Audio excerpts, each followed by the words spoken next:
Italia.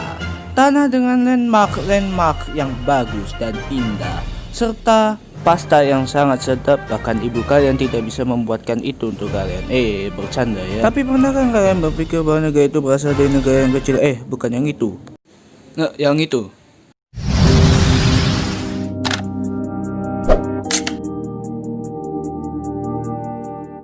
Walaupun Napoleon sudah ditendang ular di Italia, efek Napoleon masih ada di Italia. Kita ini orang Italia kan? Hah, masa? Kata siapa? Sebentar. Aku ingat dulu.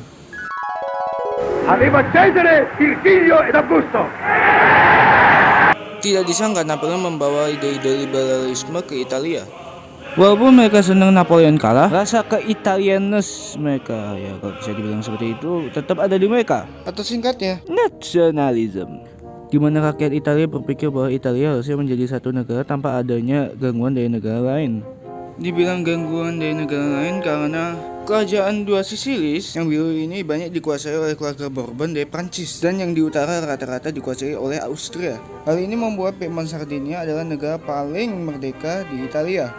Walaupun rakyat Italia suka ide-ide liberal dari Prancis, kaum raja-raja di sana yang baru mendapatkan tahta mereka kembali tidak suka, karena mereka menganggap ide-idenya sangat mengancam kekuasaan mereka, yang membuat mereka dinamai reactionaries. Di kemudian tahunnya, beberapa pemberontakan terjadi di Italia untuk menuntut reform liberal, seperti yang di Napoli ingin konstitusi baru, dan di Sicily ingin merdeka sebagai negaranya sendiri. Di waktu ini juga, pemikir-pemikir liberal membentuk kelompok rahasia, salah satunya adalah Carbonari. Banyaknya kekacauan di Italia membuat tentara Austria harus turun tangan. Pemberontakan akhirnya dihancurkan oleh tentara Austria. Tidak beda dengan Piedmont Sardinia, di mana rakyat Piedmont Sardinia menginginkan reform liberal.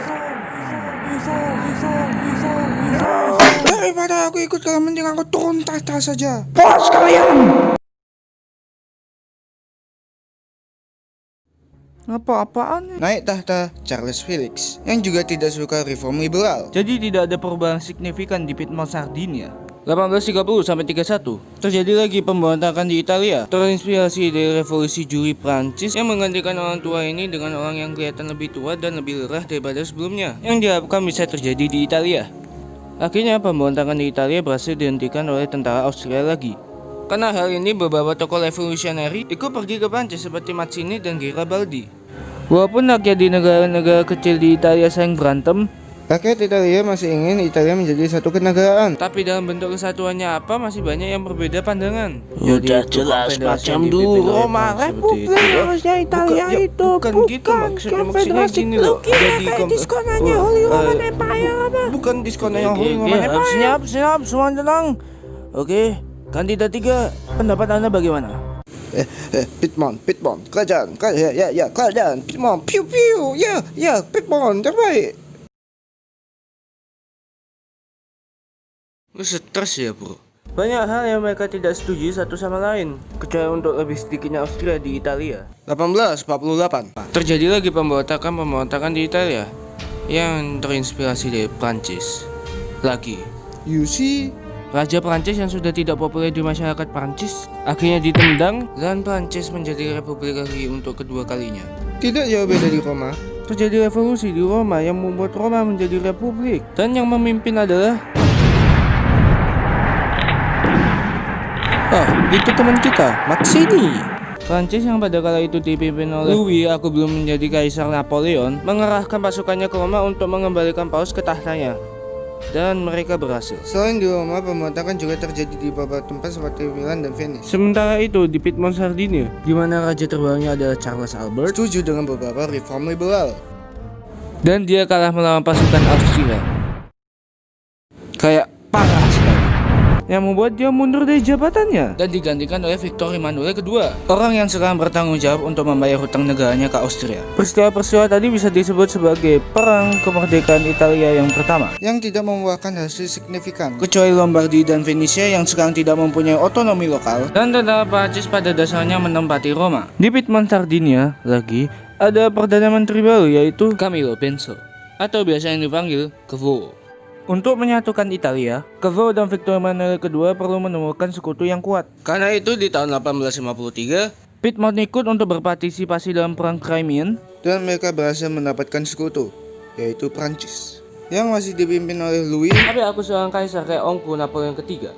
Napoleon ketiga setuju untuk membantu Piedmont menyatukan Italia dan juga menendang Austria asalkan negara papal tidak terlukai. Akhirnya pada tahun 1859 pemberontakan yang mungkin diadakan terjadi di Modena, di mana tentara Piedmont sigap langsung membantu di Modena. Dan tentunya tentara Austria juga ikut campur tentang hal ini. Akhirnya Prancis menunggu Piedmont. Garibaldi disuruh memimpin pasukan Piedmont. Negara-negara kecil di Italia bergabung menjadi satu negara. Dan Prancis diam-diam menyerah kepada Austria karena takut Prusia ikut campur. Tunggu. Karena hal ini Cavour mengundurkan diri dari jabatan Perdana Menterinya.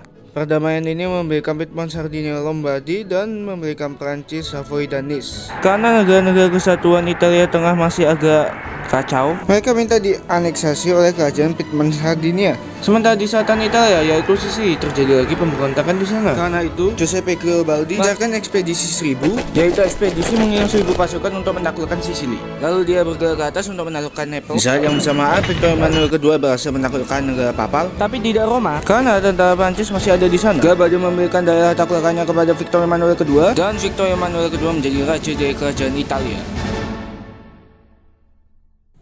Kurang lebih. Hal ini karena kota bagian Roma belum dikuasai, Venice masih dalam kekuasaan Austria, dan San Marino tetap jadi San Marino. Hal ini karena Garibaldi saat kabur dari Roma, dia menyamatkan dirinya ke San Marino, asalkan San Marino tidak akan dicaplok oleh negara lain. Dia melakukan ini dengan memaksa Cavour yang jadi Perdana Menteri lagi untuk tidak mencaplok San Marino. Ngomong-ngomong, Prusia melawan Austria.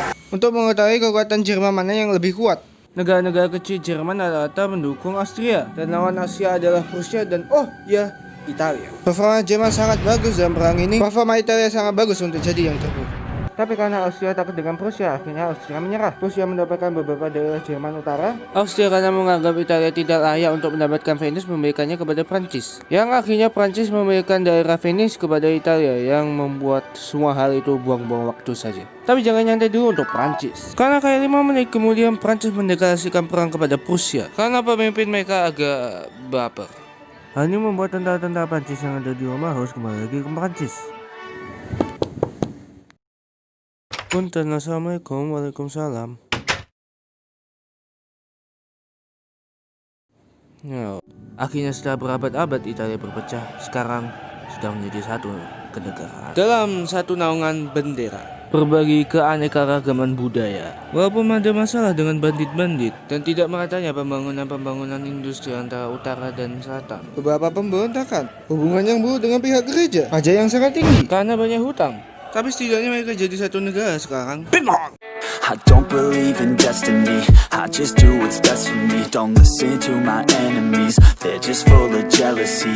Yeah, this legacy, you gon' see what's left of me. You gon' see success in me, you ain't seen the rest of me. I just wanna be the best at what I know, better than the rest, just watch me.